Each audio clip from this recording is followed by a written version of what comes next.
Chapitre 3, le corps et le langage. Le discours n'est-il qu'une affaire de mots ? De toute évidence, non. C'est aussi une geste et une prosodie. Parler, n'est-ce pas engager tout son corps au service d'une idée ? Dans ce chapitre final, nous allons aborder les 3 dernières clés de l'art du pitch avec Hervé Van Rijn, fondateur de RH Performance et d'Up2You. Bonjour Hervé. Salut César. Alors Hervé, je te vois devant moi, donc tu me regardes, tu as une posture qui invite à la discussion. Est-ce que quand tu prends la parole en public, tu travailles ta gestuelle ? Oh que oui. Super importante. Comment tu fais ? Tu t'entraînes ? Il y a un côté un peu théâtral là, dans une prise de parole. C'est-à-dire que je dois me dire où je mets mes mains, mon regard, mon corps, mes épaules, pour créer le plus d'impact. Donc oui, ça se travaille, on s'entraîne, on se filme, on se regarde tout seul, on se fait coacher s'il faut. Mais il n'y a pas de secret. Les bons pitchers ou les bonnes pitcheuses sont des gens qui ont travaillé, qui se sont entraînés, qui se sont fait accompagner et qui se remettent en cause perpétuellement. Donc ça tombe pas du ciel. Faut bosser pour être un bon pitcher. Oui, parce qu'au début, on peut avoir le trac, on se demande où mettre ses mains, où regarder, on est un peu à l'affût de ses notes aussi. Oui. Parmi les personnes que tu accompagnes, justement, est-ce qu'il y a des conseils que tu donnes régulièrement sur ces sujets ? Je le disais auparavant, il n'y a pas de secret, il faut un pitch, ça se travaille. 2-3 semaines avant, on jette des idées, comment je démarre, qu'est-ce que je vais y mettre, comment je le structure, par quoi je termine. C'est important à la fin aussi. Donc ça, c'est indispensable. Puis après, je vais m'entraîner. Et l'entraînement, il est indispensable. Pourquoi je suis stressé ? Alors, il y a le stress du démarrage, c'est normal. On est tous face à ça. Mais à un moment, plus je me suis bien entraîné, plus je me suis sécurisé, mieux ça sera. Comment je me sécurise ? Mes notes, avec des mots-clés, ça va de soi. Comment je me sécurise ? Par l'entraînement.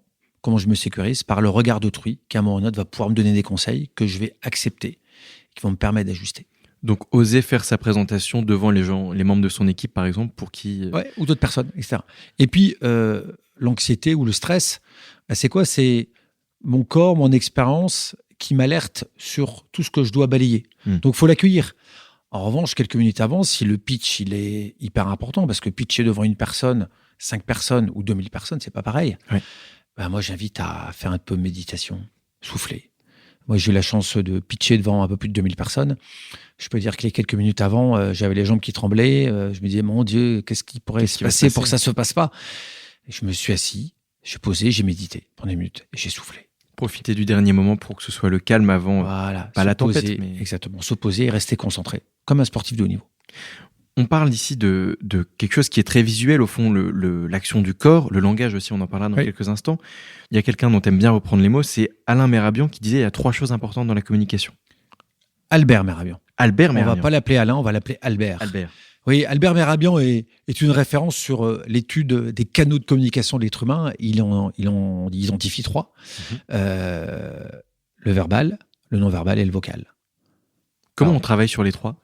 Alors, comment on travaille sur les 3 ? Il faut d'abord les identifier. Alors, si je vais sur le non-verbal, c'est la gestuelle. Comment je travaille ma gestuelle ? Là, c'est de l'entraînement. Je peux utiliser le théâtre. Le technique du théâtre me permet effectivement de prendre les postures, gonfler le torse, utiliser l'épaule, le regard, etc. Donc ça peut m'aider. Mais ça, c'est de l'entraînement. Sur la partie vocale, c'est le son de ma voix, l'augmentation, le relief que je lui donne, l'accélération, les silences, etc. Là aussi, je trouve que le théâtre est un bon moyen. Le théâtre est un entraînement, mais aussi comment je peux m'entraîner, je peux lire, je peux observer.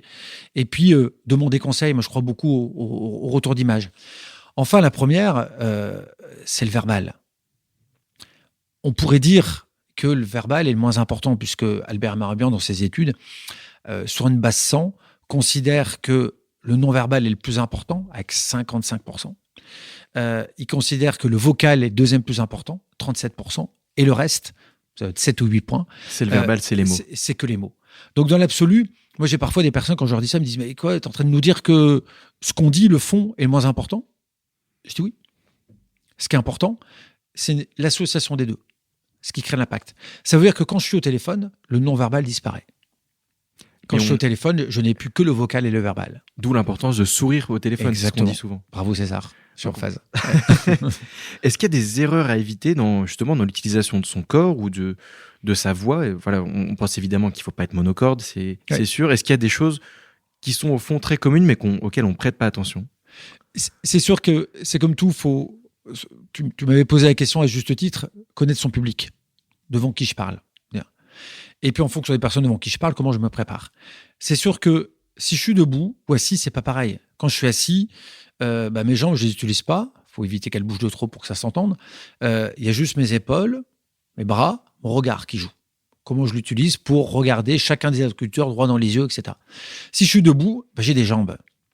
Et là, sur les jambes, on recommande, même si on est en audio, mais on recommande de pas trop bouger, surtout pas au début. Je m'ancre dans le sol pendant 30 ou 40 secondes, puis après, je peux m'autoriser à bouger. Mais je bouge pas trop. Quand je bouge, c'est pour aller vers une partie du public. Je reviens à ma base. Donc, bouger, oui, mais ça doit avoir une utilité. Pas faire le tic-tac de l'horloge. Non, parce que sinon, ton public, il est concentré à te regarder, non plus à t'écouter. Ouais. Et tu perds l'audience. Et en restant debout avec sa présentation derrière, est-ce qu'on n'a pas justement parfois aussi un côté froid, non ? C'est froid si tu souris pas. C'est froid si tu n'utilises pas tes bras. C'est froid si tu es statique. Donc, tu peux mettre du relief aussi à travers ton corps. Le relief se met à travers la voix, mais il se met aussi par ta posture. Sourire. Moi, quelqu'un qui sourit, tu as envie d'écouter. Ouais. Tu as des étoiles dans les yeux, tu dis, waouh, il dégage une énergie, c'est incroyable. En revanche, si je suis fermé, je suis glacial, j'ai beau bien travailler mon pitch, ça va pas marcher. De toute façon, quelqu'un glacial, à un moment ou à un autre, son pitch n'a pas été bien travaillé. C'est quelque chose justement sur lequel je voulais revenir. Toi, tu parles beaucoup aussi des gens qui pitchent pour eux-mêmes, alors qu'il faudrait pitcher pour les autres. Et je pense que ça va nous amener très naturellement vers la conclusion. Mais voilà, j'aimerais bien t'entendre aussi là-dessus. Ouais. Moi, j'aime bien employer ce mot-là quand j'accompagne des populations diverses et variées sur le pitch. Il faut être généreux. Généreux, c'est être souriant, c'est le faire pour l'autre. Très souvent, un mauvais pitch, hormis s'il n'a pas été travaillé, c'est quelqu'un qui fait un pitch pour lui. Quand je dis un pitch pour moi, c'est moi je suis convaincu qu'il faut donner au moins 15 ou 20 caractéristiques à ce produit. Je suis convaincu qu'il faut raconter tout, etc. Non, c'est mon public, parce que je m'intéresse à lui. C'est quoi les 2-3 informations clés que j'ai envie qu'ils retiennent ? Est-ce que j'ai envie qu'ils passent un bon moment ? Tiens, je vais faire plus court. Toi, c'est penser à mon public et me dire qu'est-ce que je dois faire, qu'est-ce que je dois adapter pour être hyper impactant. Il faut aimer son public. Ce que j'allais dire, c'est la dernière astuce. Donc là, la 8e et la 9e, si on reprend, c'était utiliser le corps et utiliser le langage. Et la dernière, ce serait laquelle ? On emploie un peu ce terme qui est de dire soyez l'expert que tout le monde adore et non pas celui qu'on aime moins. Un expert, c'est quoi ? C'est quelqu'un qui a de l'information, qui a de la connaissance, qui a des compétences, qui a le savoir. C'est un sachant. Un sachant transmettre, c'est fabuleux. Imagine quelqu'un qui a des connaissances inouïes et qui sait prendre la parole, impacter, te regarder, poser des questions, donner du relief. On va l'écouter pendant des heures et des heures. En revanche, un expert qui te déroule des tableurs, des lignes et des lignes d'information et qui est que dans l'affirmation, il est chiant. Ouais. Donc on n'aime pas trop écouter, on décroche et on va ailleurs. C'est super clair. Alors donc, ce serait quoi ton conseil de fin ? Ce serait prenez du plaisir et donnez-en ? Oui, tu l'as dit. Je pense que quelqu'un qui est bien préparé, qui s'est donné les moyens de faire un beau pitch, ça se voit, ça prend du plaisir. Ce que je vais te dire là, j'aurais pu le dire en préambule, c'est que ça fait 7 à 8 ans que j'interviens beaucoup sur cette thématique. Ce qui est incroyable, les personnes qui s'approprient les techniques de pitch, elles vont développer 2 éléments incroyables. De l'audace, parce qu'elles vont oser raconter des histoires, poser des questions, sortir de leur zone de confort. Et aussi, peut-être, ça développe la confiance en soi. Pourquoi ? Parce que si je fais des beaux pitchs, je le lis dans le regard, les gens me félicitent, les gens apprécient ce que je fais, les gens me reviennent en me disant « Tiens, tu pourrais prendre la parole ». Donc, je suis reconnu par mes pairs. Guy Corneau, aimer être aimé, on n'est pas loin. Merci beaucoup Hervé. À bientôt.